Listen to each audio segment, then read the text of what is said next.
There is a question that do human females produce eggs? So yes, of course, human females do produce eggs, but they do not lay eggs just like female fishes, amphibians, reptiles and birds. Actually, whenever the human females produce egg by the process called ovulation, there are two possibilities.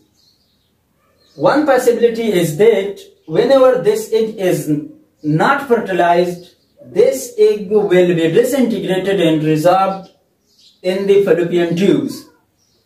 And another possibility is that whenever this egg is fertilized by the sperm, this fertilized egg will be pushed through the fallopian tubes toward the uterus, where implantation takes place, and after implantation the baby is developed inside the uterus of the female.